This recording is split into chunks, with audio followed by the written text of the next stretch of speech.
Amen. Bonjour à tous. Voilà, je ne vous apprends rien si je vous dis que nous sommes dans un temps un peu de confusion. Nous savons que nous sommes à la fin des temps.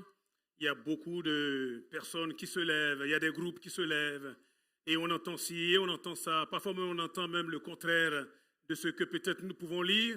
Et ma prière, c'est que nous puissions revenir à l'essentiel. Revenons à la parole de Dieu. Vous voyez, tout change, tout a amené à bouger, mais le Seigneur dit, le ciel et la terre passeront, mais ma parole ne passera jamais. Amen. Prenons nos Bibles, si vous êtes d'accord, dans l'épître de Paul aux Éphésiens. Nous allons lire quelques versets au chapitre 1er, en commençant par le verset 3. Éphésiens, l'épître de Paul aux Éphésiens, au chapitre 1er, et nous lisons à partir du verset 3. Je ne sais plus trop quelle est la version. Ça doit être une version. Louis II, maintenant, je ne sais pas. Béni soit Dieu, le Père de notre Seigneur Jésus-Christ, qui nous a bénis de toutes sortes de bénédictions spirituelles dans les lieux célestes en Christ. En lui, Dieu nous a élus avant la fondation du monde, pour que nous soyons saints et irrépréhensibles devant lui, nous ayant prédestinés dans son amour à être ses enfants d'adoption par Jésus-Christ selon son bon plaisir, le bon plaisir de sa volonté. Verset 6, à la louange de la gloire de sa grâce qu'il nous a accordée en son bien-aimé.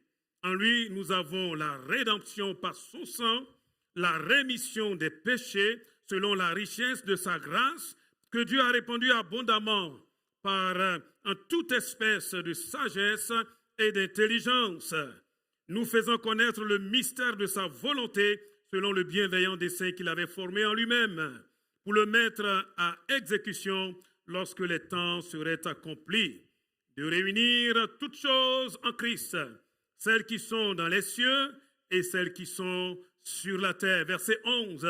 En lui, nous sommes aussi devenus héritiers, ayant été prédestinés, suivant la résolution de celui qui opère toutes choses d'après le conseil de sa volonté, afin que nous servions à la louange de sa gloire, nous qui d'avance avons espéré en Christ.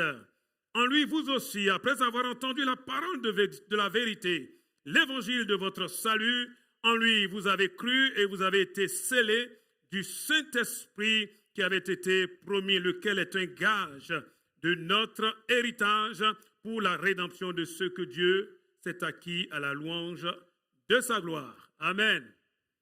Dans l'original, le texte là que nous venons de lire, du verset 4 au verset 14, c'est une seule phrase. Oui, c'est une seule phrase. C'est dire que vraiment l'apôtre Paul, là, il est en esprit, on va dire, entre nous, il se lâche littéralement pour nous amener justement dans ce qui est essentiel. Amen. Tout peut changer autour de nous. Il y a des choses que nous ne pouvons pas comprendre, mais il faut revenir à la bonne parole de Dieu. C'est celle-là qui peut tranquilliser nos cœurs. C'est celle-là qui peut nous permettre de tenir debout, même s'il y a des choses que nous ne comprenons pas. S'il vous plaît, ce n'est pas à dire que nous allons comprendre tout ici-bas. Si vous partez sur ce principe-là, vous allez vous faire avoir.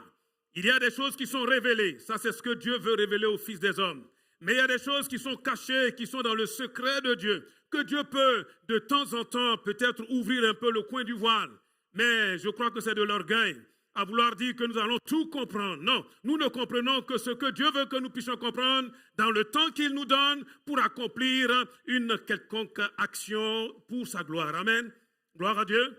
Dieu, lui, il est omnipotent, omniscient, omniprésent, éternel. Il est partout à la fois. Lui, il peut lever le coin du voile. Il y a des choses que nous ne comprenons pas. Il y a des choses que nous ne comprendrons pas. Je ne comprends pas pourquoi est-ce que lorsque nous prêchons la bonne parole de Dieu, il y a certains qui acceptent la parole et il y en a même là, même la parole est dans leur maison, ils ne vont jamais accepter. Vous comprenez quelque chose? Je ne comprends pas pourquoi est-ce que lorsque nous prions et que nous chassons les démons, il y en a qui vont se donner au Seigneur, il y en a qui vont, être guéris, libérés, et puis à côté de cela, il y a des choses qui nous échappent. Paul dit, dans les temps où nous sommes, il faut rester sur la saine doctrine. Amen.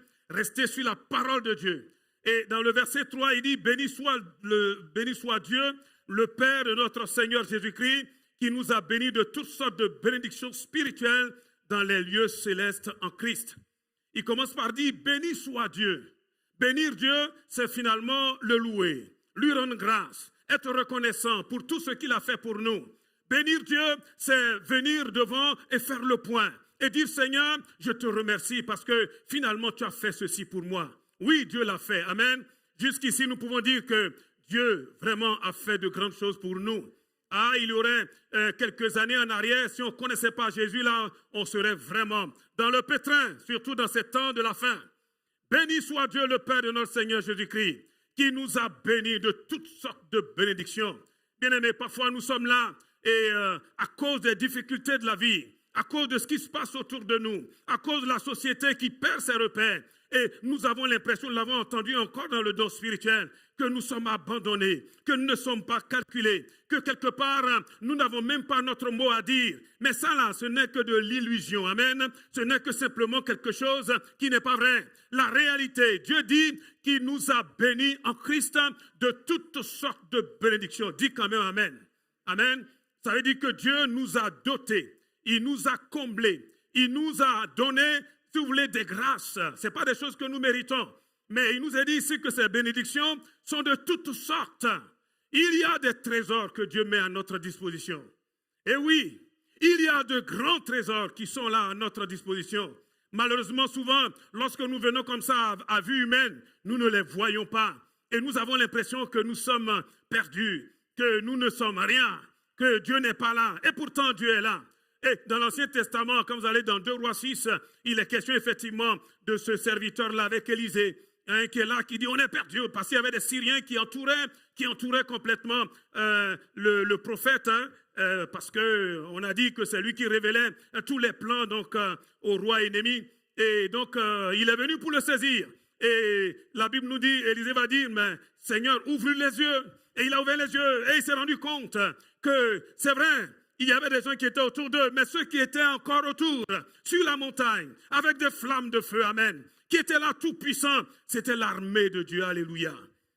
Mais ça, c'était dans l'Ancien Testament. Dans le Nouveau Testament, là, le Seigneur n'est pas seulement autour de nous, il est en nous, dis amen. Il est en toi, dis amen, alléluia.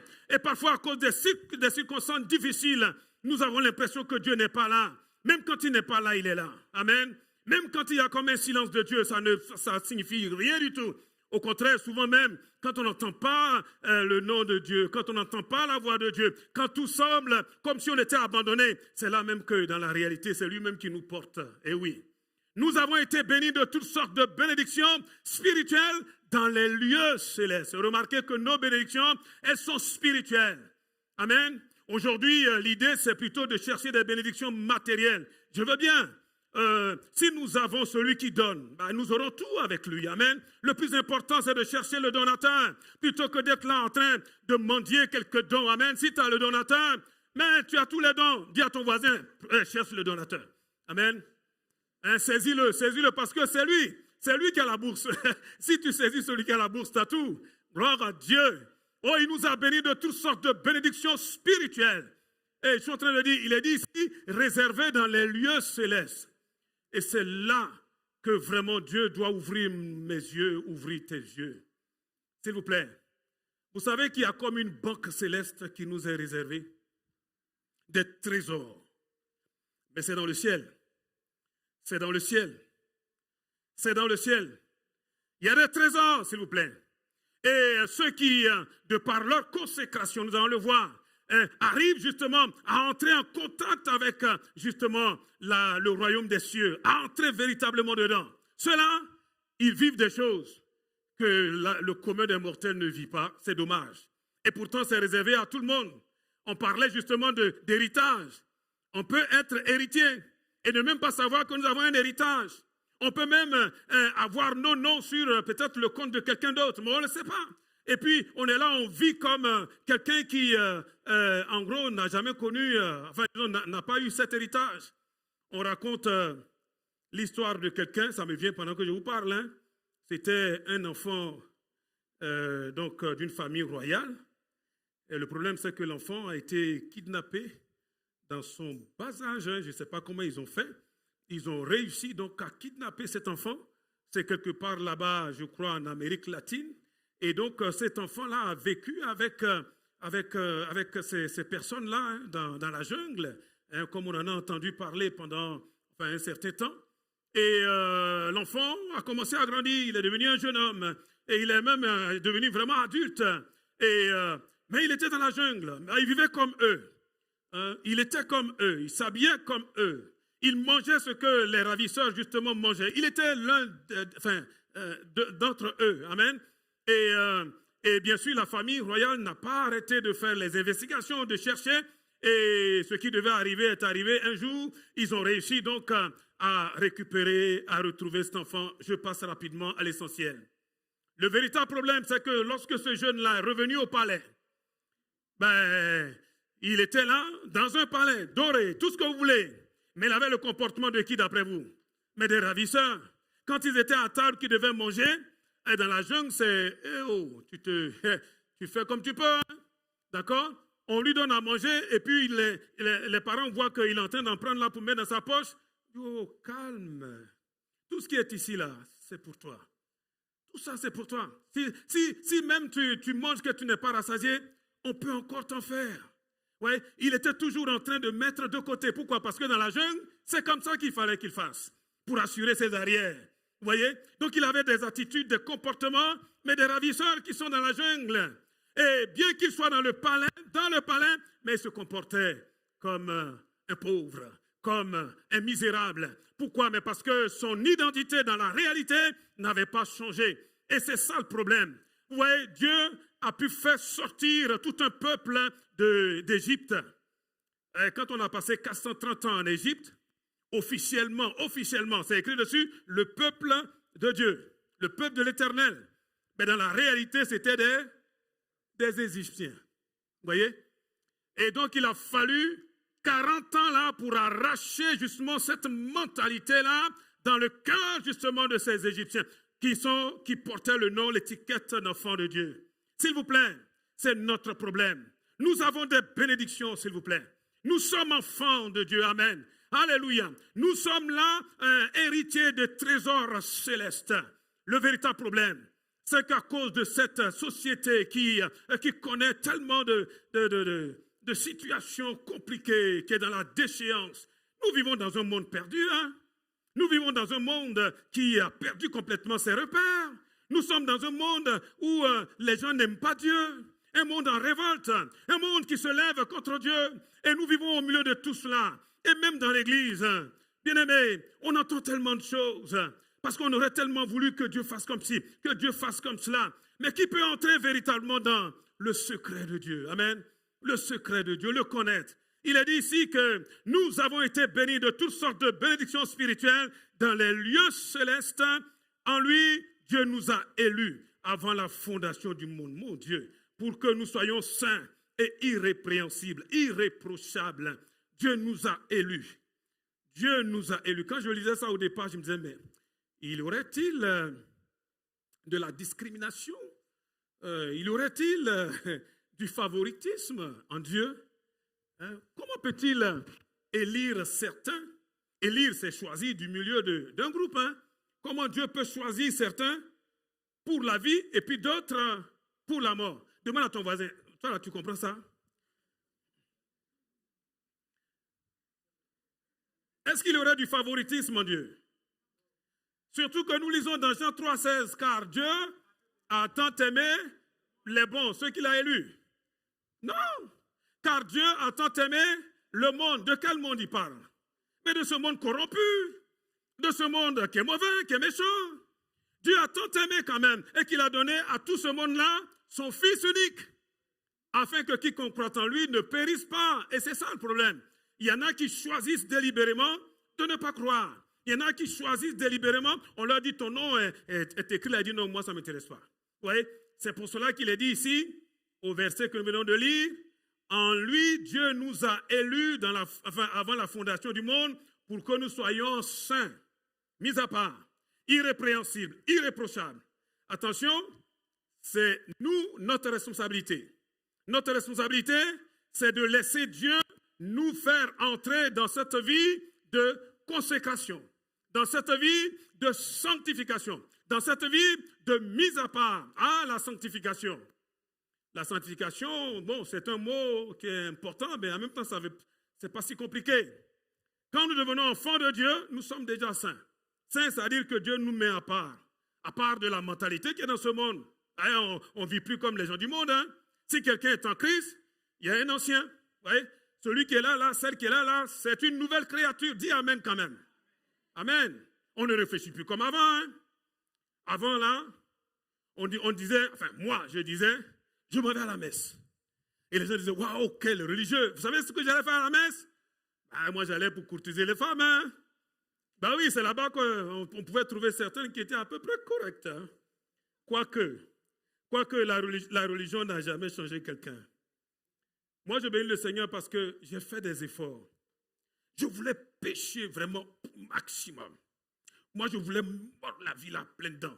Et puis, je voyais Dieu qui me disait, tu passes pas. J'ai dit, Dieu, tu me laisses passer. Dieu dit, tu passes pas, tu passes pas. J'ai dit, dégage, je vais passer. Ah oui, moi, ça a toujours été comme ça. Je voulais passer. Je voulais vivre comme les autres. Mais Dieu était là. Et puis, il m'a rendu pauvre, mon frère. Plus pauvre qu'un rat d'église. Enfin, pas la nôtre. Hein. Et ça m'a aidé quelque part, vous voyez? Donc, la religion ne sauve personne. Nous avons une mentalité qui est perdue dans ce monde. On ne connaît pas Dieu. Mais quand on vient dans le Seigneur, amen, il nous met à part. Amen. Nous ne parlons plus comme les gens du monde. Nous ne réfléchissons plus comme les gens du monde. Nous ne posons plus des actes comme les gars là, qui sont autour de nous. Vous voyez, nous faisons tout pour la gloire de Dieu. Amen. Et nous nous consacrons. Nous sommes consacrés de par notre position, mais nous-mêmes là, la Bible dit, nous travaillons à notre salut jour après jour. Amen. Et si nous tombons, on ne dit pas, oh.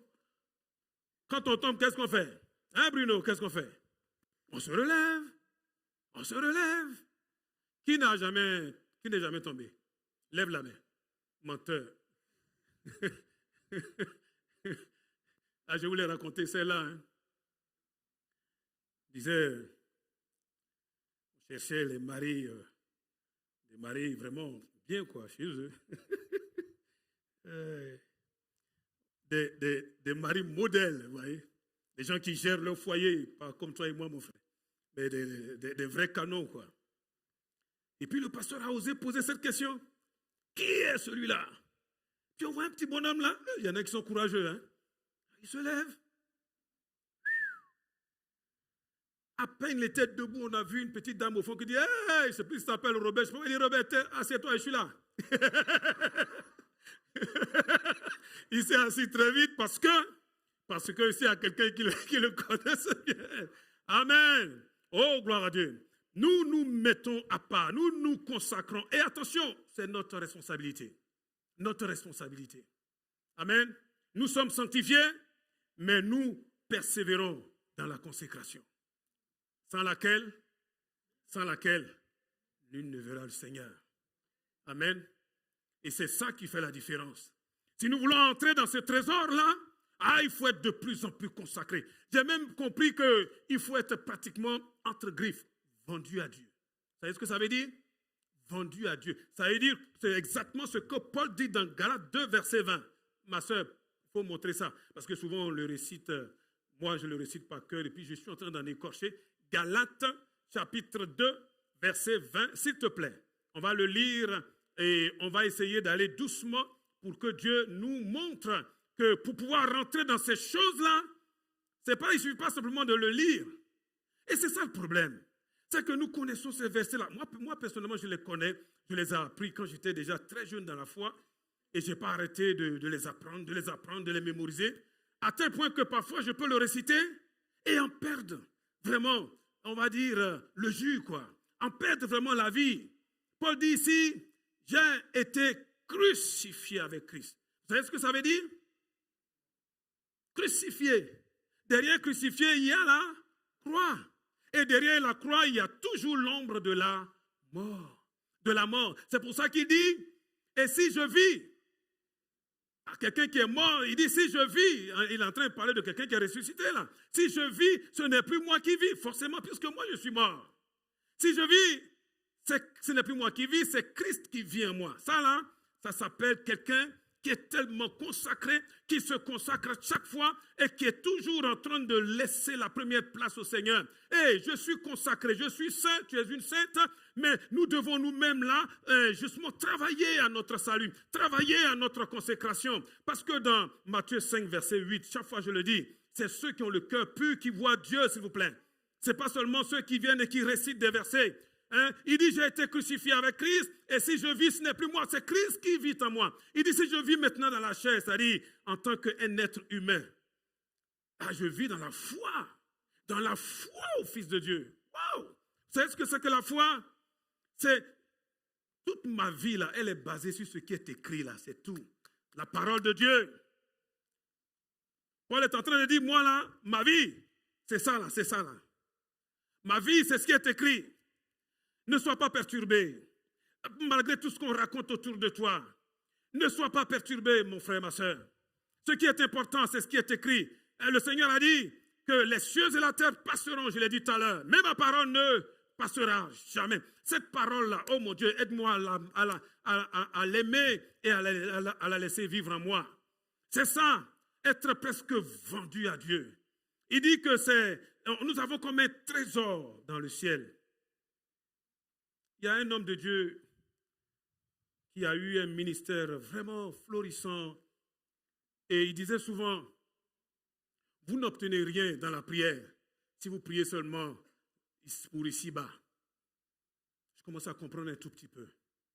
Il disait comme ça, quand je prie, un certain Smith Wigglesworth, il disait quand je prie, là, je me lève en esprit et je pénètre là dans les cieux. Il dit parfois je me suis retrouvé comme ça devant des cas de possession extraordinaires. Il dit à un moment donné, je me suis rendu compte que par ma propre force, là, il n'y avait rien. Il dit là, je suis monté en esprit. J'ai dit Seigneur, et j'ai demandé la foi de Jésus lui-même. Wouh! Oh Seigneur. Il dit quand il a dit seulement au nom de Jésus, sors. Mais ce qui était impossible à vue humaine est devenu possible. Que Dieu nous aide à comprendre ces choses. Nous avons un trésor, bien-aimé. Ce n'est pas un trésor qui est ici-bas, c'est un trésor qui est dans les cieux. Amen. Et pour y accéder, il faut veiller sur notre vie de consécration, sur notre vie de consécration, sur notre vie de consécration, de sanctification. Amen. Sans laquelle nous ne pouvons pas le faire. Il n'est pas question simplement de prononcer des versets, il est question de vivre exactement ce que nous vivons. Oui, Dieu n'a pas changé. Dis, Dieu n'a pas changé. Répète-le. Mon Seigneur n'a pas changé. Jésus dit, je suis le même hier, aujourd'hui, éternellement. Répète-le, je suis le même hier, aujourd'hui, éternellement. Quand quelque chose ne va pas, ce n'est pas Dieu. Quand quelque chose va à tort et à travers, le vrai problème, c'est toujours moi, ce n'est jamais Dieu. Sa parole-là, elle est efficace. Elle est éprouvée, s'il vous plaît. Oh, elle a fait son temps et elle a démontré sa puissance. Nous avons été bénis, bien-aimés. Et nous avons été élus. Je ne sais pas si vous avez remarqué, tout ça, c'est en Christ. En Christ. Vous enlevez Christ, tout ce que je viens de vous dire là, ça, c'est pas vrai. Nous sommes bénis, nous avons un trésor en Christ. Il n'est pas dit, excusez-moi, dans une religion. Vous pouvez avoir toutes les religions que vous voulez, si ce n'est pas en Christ. Tout ce que je dis là n'a pas de fondement. C'est pour cela que lorsque nous nous réunissons, comme ce dimanche, et que nous venons pour adorer le Seigneur, nous sommes là et la personne vraiment qui retient toute notre attention, excusez-moi, ça va choquer certains, ce n'est même pas le Saint-Esprit. Parce que le Saint-Esprit, il est là pour donner gloire à qui? À Jésus, amen. Quand il viendra, il me glorifiera, dit Jésus, alléluia. Il prendra de ce qui est à moi et il vous l'annoncera. Celui qui est le plus important, celui qui est allé à la croix, celui qui a payé par son sang, celui qui fait que nous pouvons accéder à toutes ces richesses, son nom c'est Jésus, alléluia, le Fils de Dieu. Oh bien-aimé, quand nous sommes rassemblés là, c'est lui qu'il faut mettre à l'honneur, amen. Est-ce qu'on peut ovationner Jésus? Alléluia. Adore-le. Jésus, Jésus, Jésus, Jésus. Amen. Gloire à Dieu. Sans lui, il n'y a pas de salut. Sans lui, il n'y a rien. Sans lui, il n'y a même pas le Saint-Esprit. Sans Jésus, il dit, il est avantageux pour vous que je m'en aille. Il fallait que Jésus monte jusqu'aux cieux afin que le Saint-Esprit vienne. Ne nous trompons pas. C'est lui, l'auteur de notre salut. Amen. Et il nous a prédestinés, il nous a élus avant même la fondation du monde. Oui. Adam, là, il est venu après ou avant la fondation du monde? Adam. Il est venu avant que la terre là, soit faite ou bien? Non, non, c'est une question que je pose. Hein. Je recommence. Adam, le premier homme, il a existé avant la création ou après la création? Il y en a qui disent encore avant. Mais dans ce cas, il était où? Donc avant même que le premier homme, la première femme existe, Dieu t'avait déjà choisi. Allez, je vais rembobiner. Hein. Parce que quand on va vite, on ne comprend pas. Avant même que Dieu fonde le monde, crée le monde, et qu'il crée un jardin dans lequel il va mettre un homme qu'il va lui-même façonner. Avant tout cela, toi là, dis à ton voisin, toi. Je ne t'entends pas, dis-lui toi. Dieu t'avait déjà élu, dis Amen. Wow. Avant même que Adam, avant même que Ève soit en train de tourner autour de ce fruit-là, il y en a qui disent, celle-là aussi elle exagère, hein? Les milliards de fruits qu'il y a dans le jardin, là. Qu'est-ce que tu as à faire autour de ce fruit-là? Toi qui dis ça, là, si on dit à la maison, il ne faut pas rentrer dans cette pièce-là, toi, tu ne vas pas rentrer là-bas. Ce que les enfants font là, c'est ce que nous on fait aussi, hein? Dans le bahut là, vous pouvez aller partout, mais il y a un petit local là, il ne faut pas rentrer dedans. Je vous assure, on va aller voir les syndicalistes. On va monter tout le monde. On va dire pourquoi dans cette pièce on va entrer. Amen. Vous allez voir le pasteur qui est devant, on rentre dedans. Oui, mais parce qu'il y a toujours cette curiosité. Bref, avant même que Ève prenne ce fruit-là, Dieu t'aimait. Dieu t'aimait. Dis, Dieu m'aimait. S'il m'a aimé avant même que le premier là, il n'existe là, c'est maintenant là qu'il ne va pas m'aimer. Allez, Jérémie, réponds-moi. C'est maintenant qu'il ne va pas t'aimer. Azaf, je ne t'ai pas loupé. C'est maintenant qu'il ne va pas t'aimer. Non, mais c'est vrai. Avant même qu'il crée le monde, il m'a mis à part. Il m'a mis à part. Alors dis-moi, pourquoi tu trembles? Jusqu'à tu es obligé que Dieu te dise, non, tu n'es pas abandonné. Qui t'a dit qu'il peut t'abandonner? Qui t'a dit qu'il peut t'abandonner? Edith, il ne peut pas. Ce n'est pas possible. Jean-Marc, tu sais, avant même que tu aies la barbe,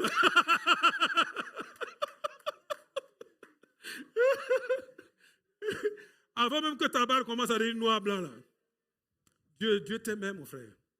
Gloire à Dieu. Avant que toi et moi on commence à perdre ce qui est en haut là, Dieu nous aimait. Dieu nous aimait. Il nous a aimés, bien-aimés. Non, c'est important. Quand tout va mal, quand tout est en train de partir là comme ça en vrille, revenons à l'essentiel. Dieu nous aime. Il nous a choisis. Ouais. Il nous a choisis. Amen. Nous ne sommes pas n'importe qui. Gloire à Dieu. Il nous a mis à part. Olivier dit Amen. Oh, merci Seigneur. Mon frère Lucien dit Amen. On ne t'entend pas. Amen. Gloire à Dieu. Gloire à Dieu. Gloire à Dieu. Waouh. Je comprends pourquoi est-ce que l'apôtre Paul était tellement excité que du verset 14 au verset 14, il a fait ça d'un coup. Une seule phrase.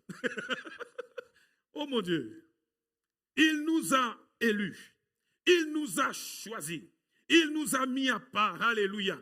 Il dit pour que nous soyons saints et irrépréhensibles. Ça là, c'est quand même notre responsabilité. Veille sur ta vie. Veille sur ta vie. Amen.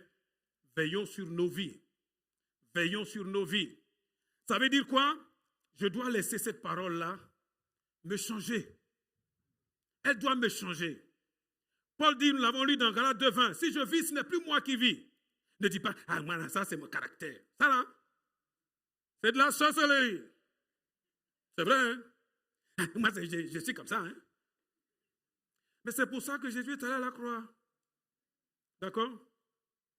Nous ne sommes plus comme ça. Oh, je bénis le Seigneur. Parce qu'il nous a sauvés. Il nous a sauvés. Amen.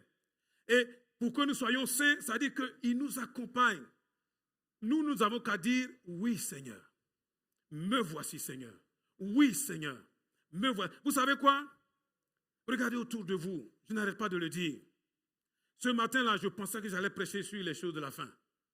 Je priais pour cela et puis le Seigneur m'a dit, non, laisse ça, ce n'est pas encore le moment. Je vais prêcher la fin de ces jours. Jésus revient. Et Jésus revient. Tapote un peu l'épaule de ton voisin là. Dis-lui, réveille-toi. Jésus revient. Ce n'est pas le moment là de couper les cheveux en quatre. Ça ne sert à rien. Jésus revient. Vous savez quoi? Quand Jésus va revenir là, on verra tout. On saura tout. Ça sera la conclusion de toutes nos galères. Ça sera fini. Et quand Jésus revient là, ça sera la vérité avec un grand V, puisque c'est lui. Quand Jésus revient, on n'a plus d'occasion pour faire marche arrière. Ce n'est pas le moment de se laisser berner. Le temps de la séduction là. Hey, mon frère, ma soeur, sois solide. J'en vois dehors là. Maintenant, ils se font repérer par des couleurs de cravate. Je ne sais pas si vous avez porté une cravate jaune aujourd'hui. Ne portez plus de cravate jaune, hein.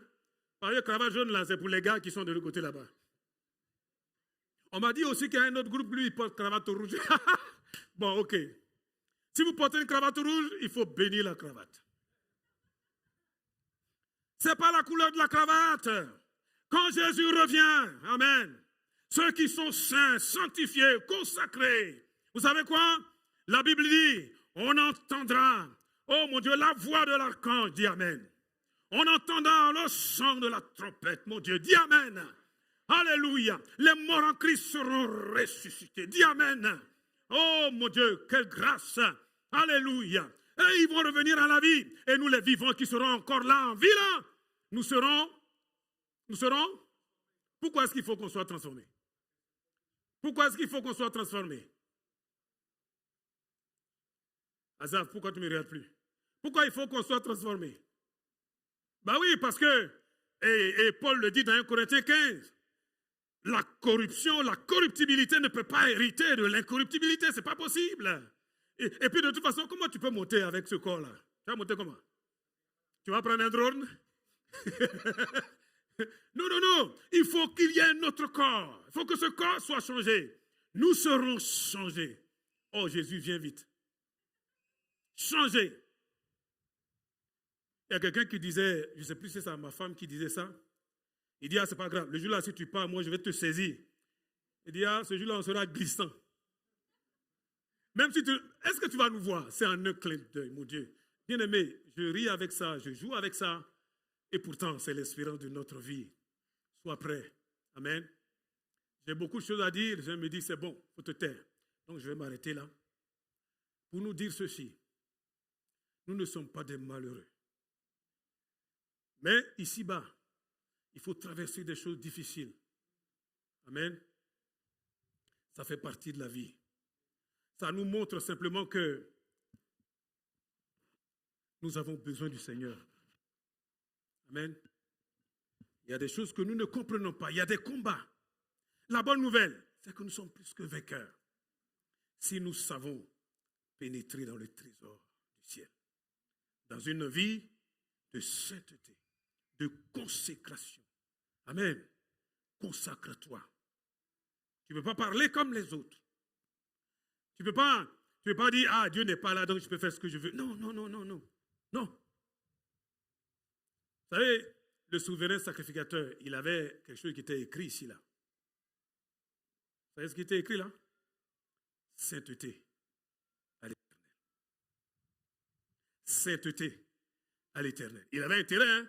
Parce que sinon, s'il rentrait comme ça dans le lieu très saint avec ses souillures, là, il allait être foudroyé. Et comme c'est lui seul qui peut entrer, ça allait causer beaucoup de problèmes. C'est pour ça d'ailleurs qu'on lui a attaché une corde aux pieds. Condition qu'ils ne se prennent pas trop les pieds dans les meubles. Oh mon Dieu. Sainteté à l'Éternel. Quels sont ceux qui sont prêts vraiment à consacrer leur vie au Seigneur? Lève la main.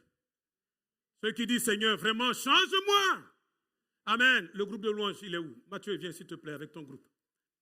S'il te plaît. Change-moi. Eh bien aimé, nous avons fait beaucoup de chemin, mais nous ne sommes pas encore arrivés. Paul dit, le salut est plus près de nous que lorsque nous avons cru. C'est-à-dire, nous sommes sauvés, mais nous sommes en voie d'être complètement sauvés. Tant qu'on n'a pas mis le pied là, d'ailleurs les 2 pieds même, dans le ciel, nous n'y sommes pas encore. Il faut persévérer jusqu'au bout. Il ne faut pas te décourager. Et s'il y a des combats dans la vie, sache que tu es plus que vainqueur. Amen. Plus que vainqueur. Il faut lutter. Il faut te battre. Sachant qu'il y en a un qui, avant même que le premier homme existe, il t'avait déjà choisi. Il nous a bénis. Amen. Vous êtes d'accord avec ça?